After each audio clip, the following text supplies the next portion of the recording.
Bienvenidos una vez más al Fuego de Zeus. Hoy hablaremos de Hegel. Vamos con unas imágenes.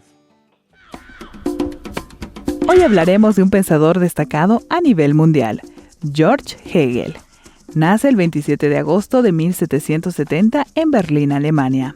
Muere el 14 de noviembre de 1831. Considerado por la historia clásica de la filosofía como el representante de la cumbre del movimiento decimonónico alemán del idealismo filosófico y como un revolucionario de la dialéctica, ha tenido un impacto profundo en el materialismo histórico de Marx. La relación entre Marx y Hegel ha sido una gran fuente de interés por la obra de Hegel. Entre sus obras más importantes podemos citar Fenomenología del Espíritu, Ciencia de la Lógica, Lecciones sobre la Estética. Nos acompaña Raúl Prada. Bienvenidos a su programa Fuego de Zeus.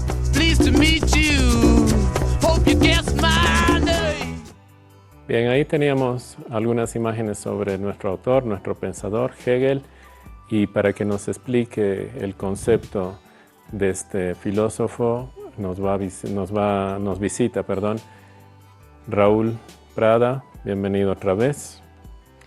Bueno, creo que es la cuarta vez, ¿no? Bueno, muchas gracias por soportarme. Al contrario. Bueno, yo había pensado iniciar esta exposición de Hegel, sobre todo sobre la filosofía dialéctica de Hegel, filosofía que está desarrollada tanto en la fenomenología del espíritu, la ciencia de la experiencia y de la conciencia, como en la ciencia de la lógica. Claro que tiene otras clases de exposiciones que tienen que ver con presentación de la historia de la filosofía, la historia misma de la filosofía, y filosofía de la historia. Digamos, todos se mueven en esta forma de desarrollo de la concepción dialéctica, de la dialéctica en el sentido hegeliano. También, bueno, están exposiciones más vinculadas al tema político, jurídico, político, como el Estado, la filosofía del Estado de Hegel.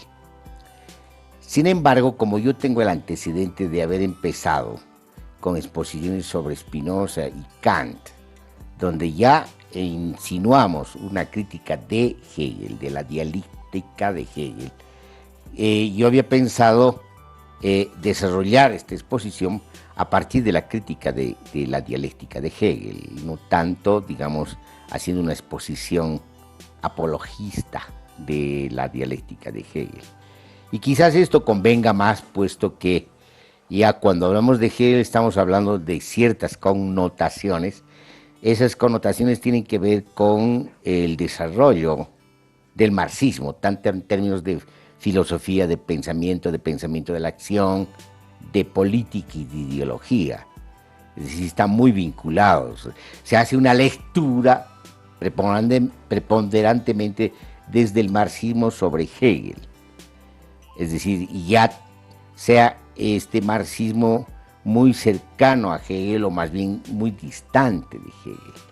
Los filósofos de la Segunda Internacional, marxistas, son los que más están apegados a Hegel, tienen una visión hegeliana y por lo tanto van a hacer una interpretación hegeliana de Marx. En cambio, Althusser va a tener una interpretación distinta, va a pretender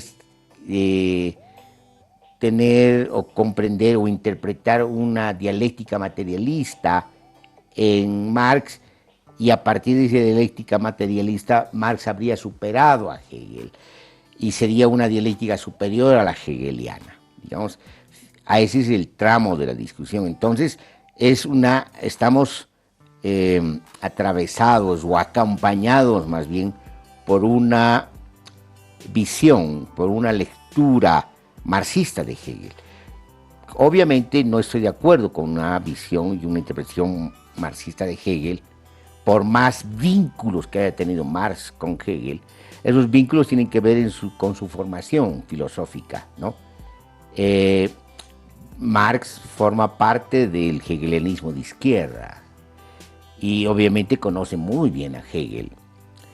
es en ese contexto donde empieza a desarrollar, a desprenderse de Hegel. Pero la pregunta es cómo se desprende de Hegel. Si se desprende de Hegel, Marx, como lo pretende Althusser con una especie de dialéctica materialista, la pregunta sería si Marx está haciendo y proponiéndose el desarrollo de un materialismo dialéctico y de una dialéctica materialista, ¿no? Eso viene después.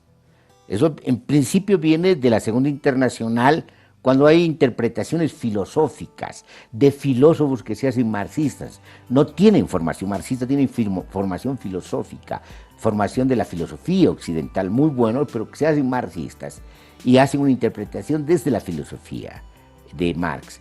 Pero en la Tercera Internacional ya tenemos como que aquello que vamos a decir una barbaridad, es decir, un esquematismo, no solamente de Hegel, sino sobre todo de Marx, cuando se desarrollan los famosos manuales, sobre todo el manual más conocido de Konstantinov, donde diferencian materialismo dialéctico de materialismo histórico, ¿no?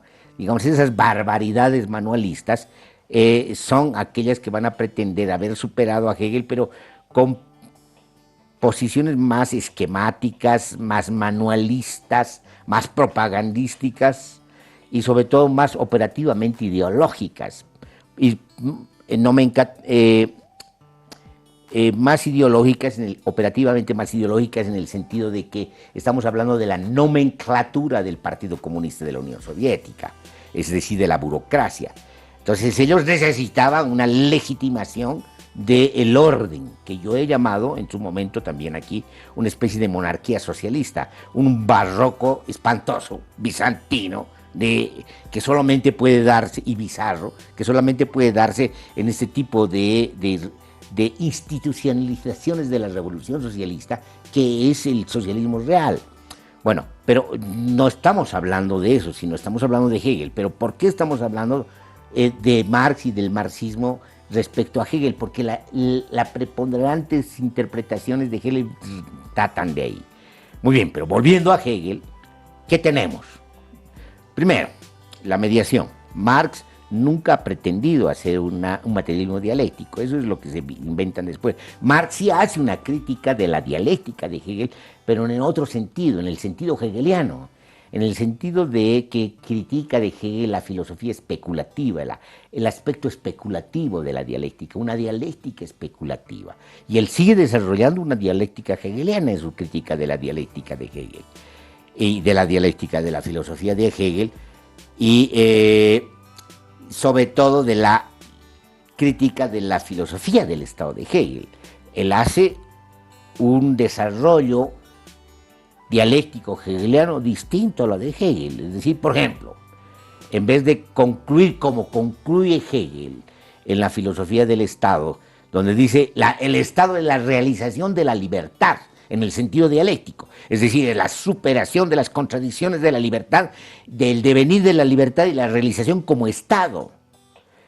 Marx, con la propia lógica hegeliana, él llega a una conclusión distinta. El desarrollo de la libertad es la destrucción del Estado. Entonces ahí como Marx aparece hegeliano, radical de izquierda, pero como anarquista, más como anarquista. Después retrocede Marx. Bueno, pero ese es el contexto desde el que se lo ha leído a Hegel. Ahora, ¿cómo leo a Hegel? Lo leo desde la fenomenología del espíritu. Creo que es el texto más logrado de la filosofía, pero también de la filosofía dialéctica y de la exposición y el abordaje más labrado de la dialéctica.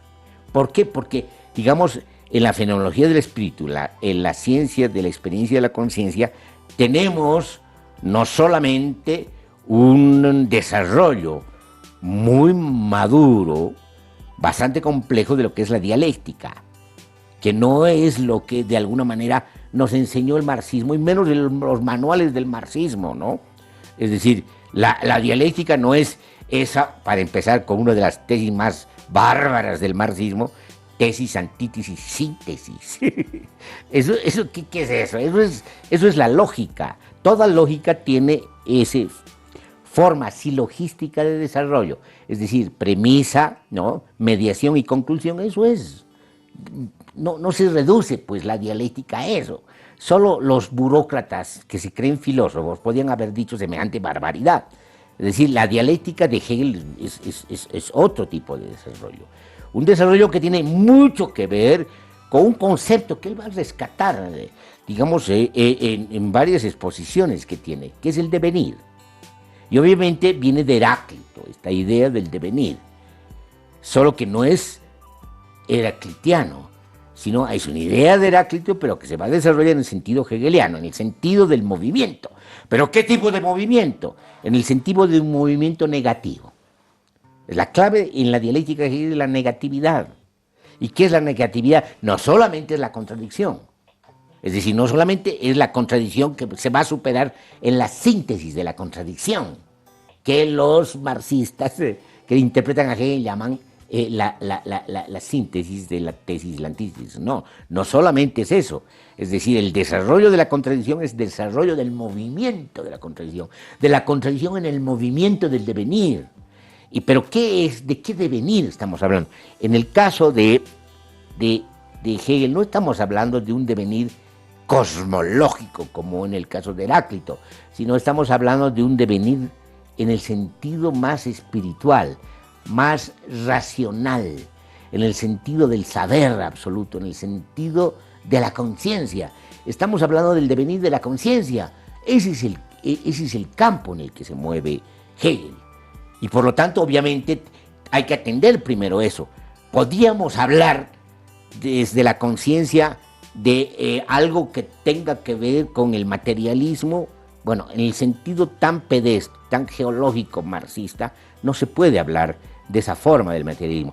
Pero si entendemos que el comienzo de la fenomenología del espíritu es aquel comienzo que va a decir lo que tengo certeza en principio del objeto, cuando dice eso, obviamente se está colocando desde una perspectiva objetiva o, si tú quieres, materialista. Es decir, tengo certeza del objeto. ¿Y quién tiene la certeza del objeto? El sujeto, pero el sujeto se pierde en el objeto. Es el objeto mismo.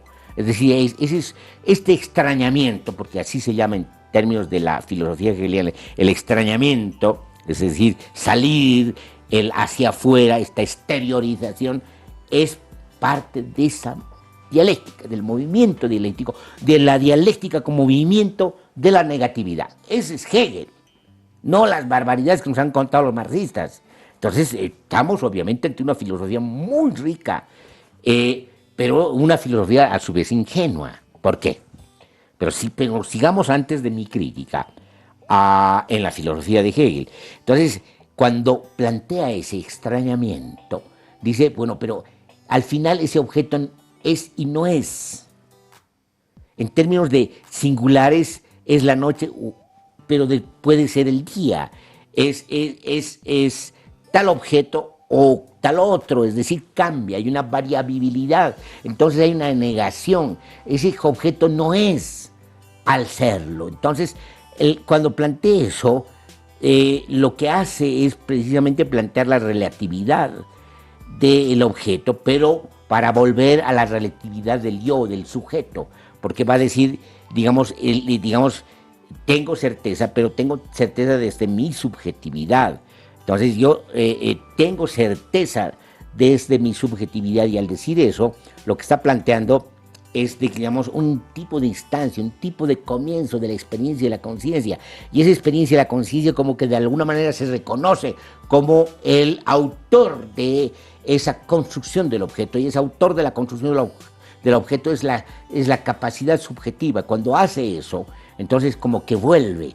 Es decir, no es la contradicción dada como el uno frente al menos uno. No es este tipo de contradicción aritmética, es una contradicción distinta, es una contradicción en el movimiento de la negatividad.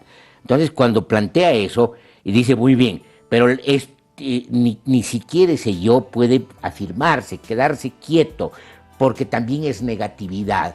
Va a plantear la certeza, la superación de la certeza. Entonces salimos de un universal del objeto simple a un universal de este yo, a otro universal que es la certeza. Cuando hace eso, estamos precisamente entre los primeros momentos de la dialéctica. Fíjate, y podemos seguir adelante, pero me voy a adelantar muy rápidamente porque, digamos, para que se tenga una especie de contexto. A partir de esto, digamos, de la dialéctica de la conciencia, de este momento de la conciencia que se supera a sí misma, que se realiza y se desarrolla, vamos a entrar, digamos, al límite de la realización de la conciencia. Y cuando se realice la conciencia, se va a enfrentar a otra conciencia.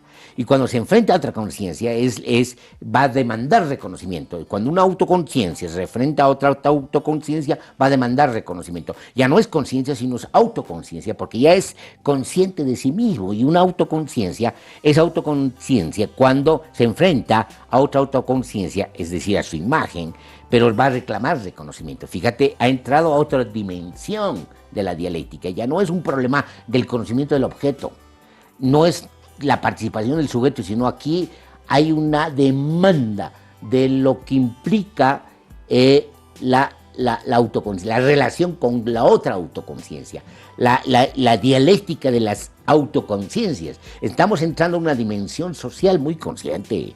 En Hegel es muy consciente de lo que implica en términos filosóficos políticos, la Revolución Francesa. Entonces, cuando hace eso Hegel, estamos ingresando a una dimensión mucho más compleja, como él mismo dice, a esferas más complejas que contienen a las otras esferas de la dialéctica. Entonces la dialéctica no es lineal, sino es multilineal y compleja. Ya en Hegel se ve esa dimensión de la complejidad de la dialéctica. Entonces estamos entrando al desarrollo de la autoconciencia, cuando una autoconciencia se enfrenta. Y aquí estamos entrando en las dimensiones que va a desarrollar después en la filosofía del Estado, el tema de la libertad. Pero ¿cómo se desarrolla? Es decir, va el desarrollo más agudo, más dramático de Hegel es la dialéctica del amo y el esclavo, del señor y y el siervo, la dialéctica del señor y el siervo. Es decir, cuando plantea eso, plantea algo que es impresionante desde el punto de vista de la interpretación filosófica dialéctica de la política. Lo que él va a plantear es decir, se enfrentan, ¿no? Se enfrentan, pero digamos, se enfrentan a muerte. Pero las alternativas son las siguientes: ambos pueden morir, uno muere y el otro no, ¿no? Pero ¿qué ocurre? Es decir, uno renuncia a morir. Es decir, y al renunciar a morir, acepta la dominación. Es decir, acepta la dominación del señor, del amo. La dialéctica del amo y el esclavo es esta aceptación, esta renuncia. Y el amo también renuncia, porque no quiere que muera el siervo o el esclavo, porque lo necesita, lo tiene que utilizar. Es su esclavo, lo tiene que convertir en un esclavo. Y al convertir en un esclavo, obviamente, se va a realizar la dominación. Y Hegel es consciente de la dominación ahí. Y cuando es consciente de la dominación, lo que está planteando precisamente es qué ocurre ahí. Lo que ocurre es que el siervo se ve a través de los ojos del Señor, el esclavo se ve a través de los ojos del amo. Quiere ser amo, su horizonte es ser el amo. Entonces fíjate cómo se desarrolla la concesión se desarrolla en otra dimensión, en una dimensión histórico, especulativa, filosófica, pero con una ilustración de una metáfora tan fuerte como la de la dialéctica del amo y el esclavo. Entonces, ¿qué ocurre? Se revela, el esclavo va a matar al amo, se va a encontrar en la misma situación, o va a convertir al amo en un esclavo. ¿Cuál es? Ahí no se puede resolver. No se puede resolver el problema. Es decir, que el esclavo se convierte en el amo, no se resuelve el problema de la dominación y de la esclavitud. Ya Hegel lo tenía muy claro eso. Y obviamente, mucho más tarde, Franz Fanon va a decir eso. No basta expulsar al colonizador porque un negro que ocupe el lugar del blanco es un blanco y un indio que ocupe el lugar del blanco es un blanco. No está ahí, no es un problema epidérmico. ¿Qué es lo que han confundido? Los indigenistas y los indianistas también. Pero también los otros, ¿no? Los blancos mestizos también lo han confundido. Creen que es un problema epidérmico. No, es un problema de dominación. Hegel ya tenía conciencia de esto, entonces no se resuelve ahí. Fíjate lo que dice. No, la diferencia está, y aquí termino, está en que el esclavo descubre que es el productor. Él produce el objeto de la apetencia del amo. El amo renuncia a su goce inmediato y deja que haya trabajo. Es el trabajo, pasa a la dialéctica del trabajo. Entonces lo que hace el esclavo no es matar al amo, sino ser consciente de que él es el productor. Y él en sí mismo, su conciencia en sí misma, se halla en la conciencia de que es el producto de su trabajo. Entonces cuando descubre eso, puede prescindir del amo. Esa es la libertad. Fíjate cómo se desarrolla la dialéctica de Hegel. Entonces estamos ante una dialéctica muy rica, mucho más compleja que las versiones de los discípulos, los hijos de Marx. Bien, vamos a una pausa, Raúl. Vamos a un corte y enseguida volvemos con el programa.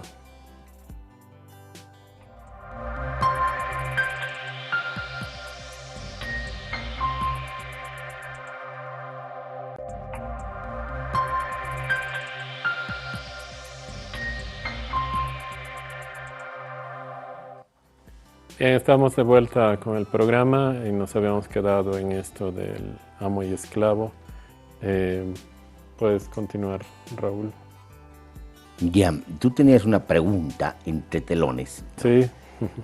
Y de esta exposición de Hegel, esta parte de la exposición sobre la dialéctica del amo y el esclavo, del señor y el siervo, ¿no? Señorío y servidumbre, que es así como se titula. ¿Qué tiene que ver el progreso, ¿no? Y podemos decir la historia moderna? Yo diría que más que la idea de progreso está la idea subyacente, quizás de evolución en Hegel, ¿no? Es decir, una especie de darwinismo filosófico. Claro que mucho más complejo que la visión de Darwin, porque estamos hablando, como hemos dicho, de una dialéctica bastante compleja, multidimensional, así, y en movimiento, en constante movimiento, es decir, una negatividad que se desarrolla en distintas esferas, que cada vez es más compleja, pero además que termina afirmando. La negatividad de la negatividad es la afirmación, pero no es la afirmación de lo mismo que era, digamos, si tú quieres, la premisa, sino lo que una premisa ya que ha vivido, ha sufrido dramáticamente este movimiento. Estamos ante un filósofo dramático y trágico, que es Hegel, es decir, además estamos un filósofo que viene también de las tradiciones del romanticismo, más que de la filosofía del romanticismo alemán. Es decir, si bien no es romántico, porque desde mi punto de vista Hegel es un ultrarracionalista, ¿no? Está rescatando el racionalismo frente a Spinoza y frente a Kant. Es un ultrarracionalista, no deja de tener estas herencias del romanticismo. Y además estamos ante un filósofo cristiano, profundamente cristiano, es decir, hay una metáfora inmersa en todo ese desarrollo de la dialéctica de la resurrección de Cristo, de la pasión de Cristo. Y eso lo va a exponer en su tratado sobre religión, el concepto de religión en Hegel. Tiene un libro que es magnífico. Entonces, el que se llama, estamos ante un filósofo altamente dramático y altamente trágico, pero que, fíjate, las contradicciones y las paradojas, es un ultrarracionalista a su vez, porque va a terminar la dialéctica, la exposición de la filosofía dialéctica, de la fenomenología del espíritu en el saber absoluto. Es decir, la conciencia se va a realizar en el saber absoluto. Hay saber absoluto, es decir, contra Kant hay el conocimiento de la cosa en sí, ¿no? Pero no solamente de la cosa en sí, sino de la totalidad. Ahora, volviendo a tu pregunta, que es importante, estamos en la dialéctica del señorío y servidumbre, una dialéctica muy compleja, porque se está moviendo en dimensiones de la dialéctica donde tenemos el movimiento de la historia, el movimiento social, el movimiento de la libertad. Pero ¿por qué, digamos, se renuncia a morir? Por miedo. Eso dice Hegel, por miedo. Fíjate cómo incorpora el tema del miedo, el miedo. Es decir, tú no eres libre por miedo. Entonces, ¿cómo supera el siervo, el esclavo, el miedo cuando se descubre que es el productor, es el creador? Y no tiene necesidad de mirarse a través de los ojos del amo sino se va a mirar a través de los ojos de su propio producto, de su propia realización, de su propia objetivación como producto. Cuando llega a eso, entonces ya no tiene miedo. Es decir, él va a descubrir que el amo es dependiente de su propio trabajo, de su propio producto. Entonces ahí se realiza, digamos, una liberación, por así decirlo, del esclavo en tanto y en cuanto el esclavo se libera, se descubre, es consciente de sí mismo, de su propio trabajo. De ahí viene esos famosos conceptos de Marx de la conciencia en sí y la conciencia para sí. De aquí vienen, son hegelianos los conceptos de Marx. Es decir, la conciencia en sí para Marx es la conciencia económica, que es consciente de sus propios derechos y demandas económicas, pero la conciencia para sí es cuando la conciencia, digamos, se descubre como la productora y en este caso como la protagonista de la historia. Cuando se llega a eso, bueno, hemos entrado en otra dimensión. Entonces aquí lo interesante es de que el esclavo se libera precisamente cuando, digamos, es consciente, y no solamente es consciente, sino que realiza esa conciencia para sí, esa conciencia de que es el productor, ¿no? Se realiza como libertad. Ahí está el tema. Entonces, ¿qué es la libertad? Para resolver ese tema, necesitamos entender que Hegel ha leído a Adam Smith.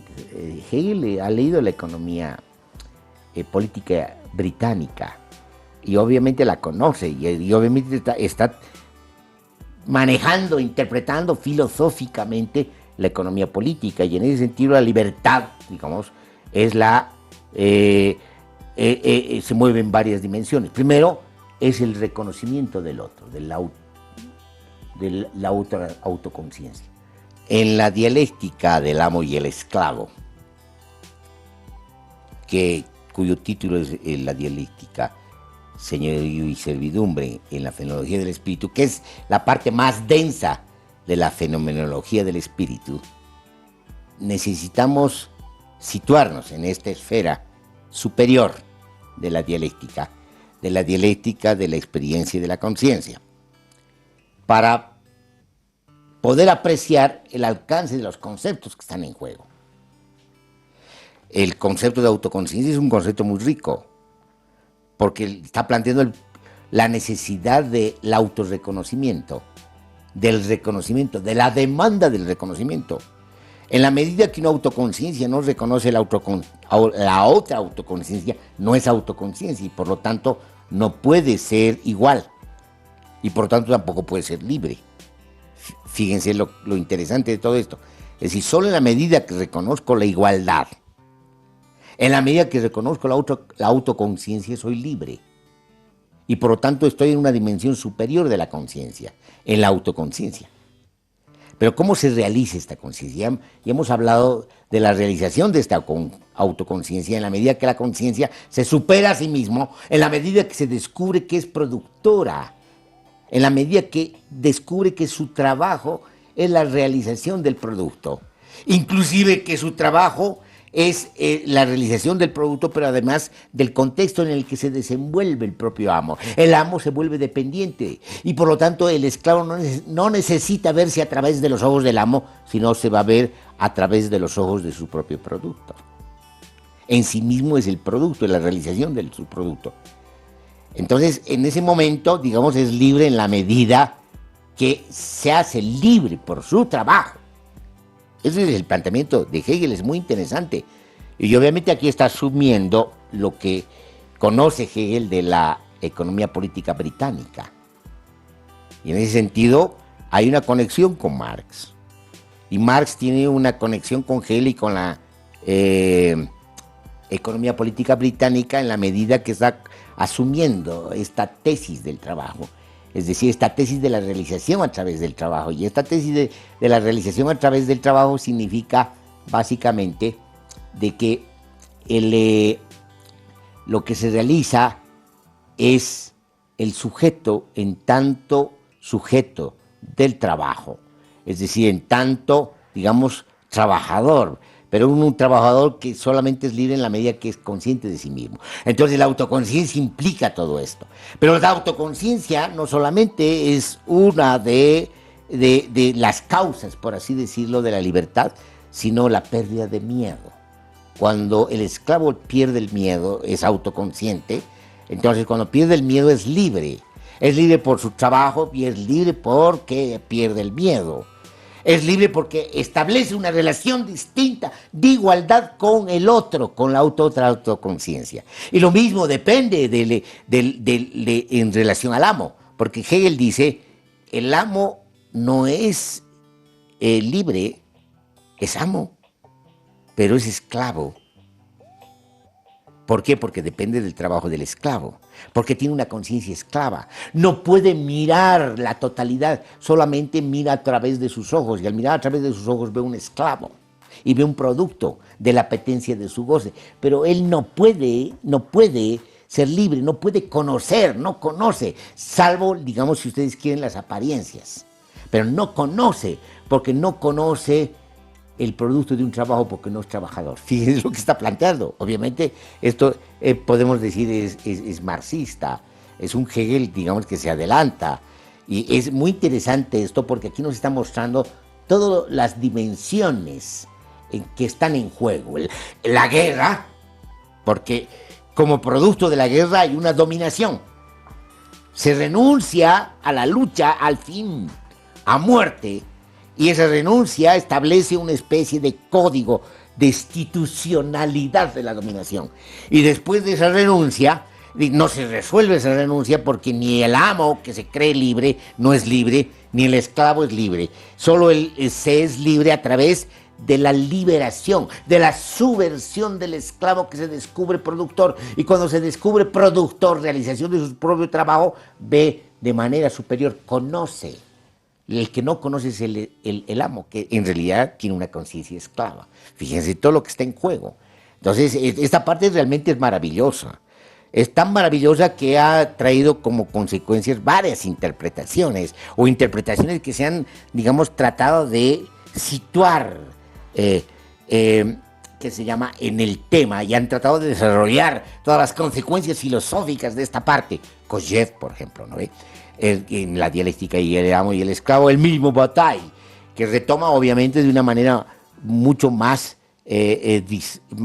desarrollada, pero ya no desde la perspectiva dialéctica, sino desde una perspectiva erótica este tema. Entonces, obviamente estamos ante, digamos, una filosofía que está tomando estos momentos. Digo, bueno, cuando se logra la libertad, se logra la igualdad, se logra el reconocimiento, se pierde el miedo y se realiza una sociedad del trabajo, porque eso es lo que está en cuestión en el substrato de esta parte de Hegel. Entonces entramos a otra parte, entramos a la parte de la razón. Es decir, estamos ante una sociedad que está, y una relación intersubjetiva que se realiza a través de la racionalización plena de las relaciones. Genial, Raúl. Tenemos que hacer una pausa. Y bueno, vamos a un corte. Estamos en un par de minutos.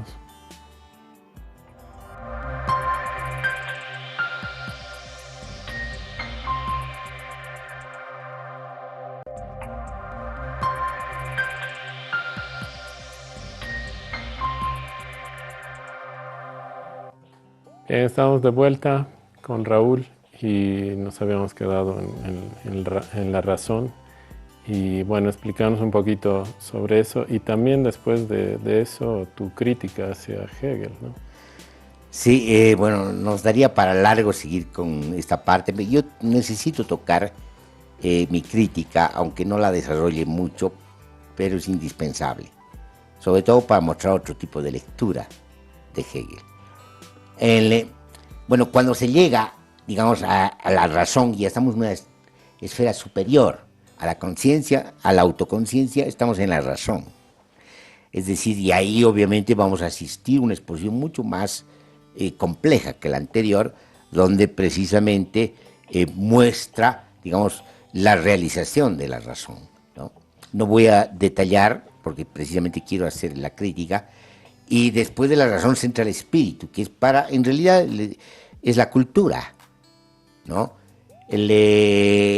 Como buen alemán, como buen heredero del romanticismo alemán, está hablando de civilización, pero los alemanes hablan de civilización en términos de cultura, y ese es el espíritu.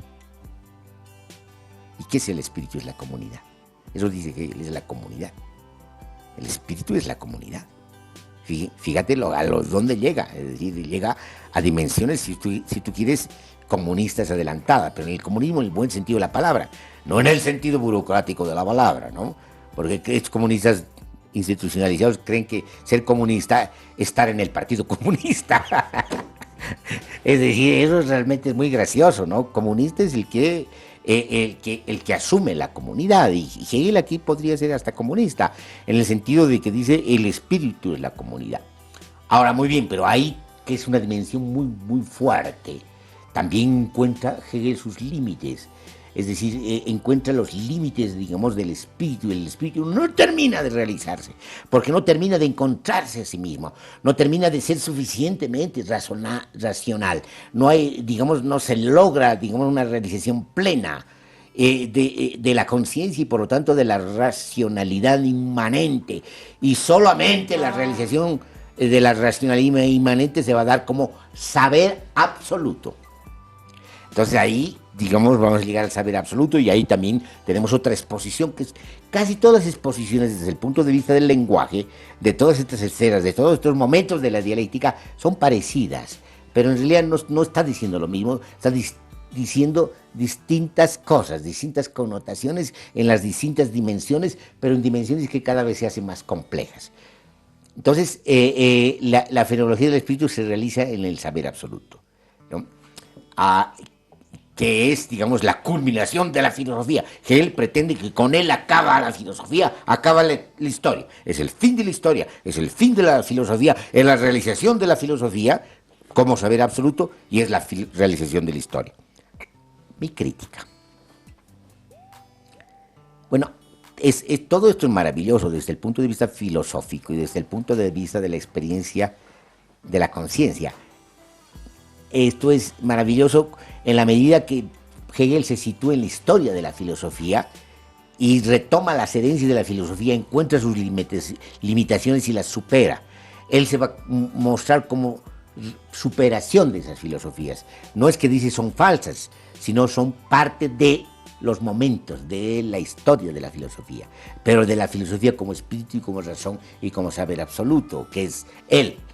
Muy bien, todo esto es realmente ilustrativo y maravilloso desde el punto de vista de la exposición filosófica y sobre todo de una filosofía dialéctica, en tanto que esa dialéctica es movimiento y devenir en el sentido hegeliano, sino que es maravilloso en el sentido precisamente de una exposición que adquiere estas características dentro del contexto y de lo que sabemos de la filosofía. Pero tenemos que entender qué es la filosofía. La filosofía, fuera de lo que dijo Deleuze, que es la construcción de conceptos, la filosofía, en tanto su superación, tiene varias alternativas. Una, que la filosofía haya sido superado por la ciencia. Entonces, está bien la filosofía para los especuladores y la ciencia para el conocimiento. Entonces, estamos en la época moderna, donde, digamos, la ciencia es la realización, digamos, del conocimiento y no la filosofía. La filosofía es una especie de cenicienta, de invitada de piedra, que está ahí porque, bueno, no podemos hacer otra cosa que tiene que estar en la mesa, ¿no? Es parte de la familia, pero no es la parte más orgullosa de la familia, ¿no? Porque estamos en la ciencia. Es una forma. La otra forma de superar la filosofía es como lo planteaba Marx, o más que Marx, los marxistas.